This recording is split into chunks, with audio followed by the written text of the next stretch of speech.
So Fede, Ukishimoto did an exceptional job in representing black people Naruto. Ukuthi they don't just exist as black people, but these people have life. Look at the hidden cloud and look at Killer B, for example. Killer B is a Jinchuriki. Killer B is a brother. Killer B is funny. Killer B is a rapper. And Killer B is powerful. So powerful ukuthi usimekala noSasuke. uSasuke uphethe iMangekyo Sharingan. uSasuke uqeda kudefeata uItachi. uSasuke uqeda kudefeata uDeidara, yabo. Uphethe iMangekyo Sharingan, uphethe iSusanoo, uphethe iAmaterasu, yabo. Ngapha uphethe ischeme sakhe bayi4, uKiller B uyi1. You understand?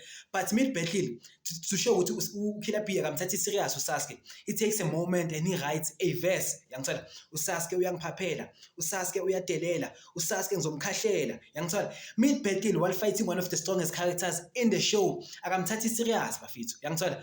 Not just uKiller B kuphela, even uRaikage, the third Raikage and the fourth Raikage. The third Raikage is one of the strongest characters in the show. Yabo ukuthi he fought for 10 days and 10 nights against ama-shinobi ay 10,000 just so abangani bakhe bazokwazi ukubaleka. So powerful bafethu. Even the fourth Raikage naye he's powerful, yabo, and he's a leader, not just a leader of his own people, but a leader of the ninja world. Yabo, he's a respected person, even though he's arrogant, yabo, uyayitshela akezwa ngamuntu, yangithola like nje unaleyo arrogance nyana, mara it shows ukuthi we as black people are not the same, yabo, and they do not just exist as black characters, yabo.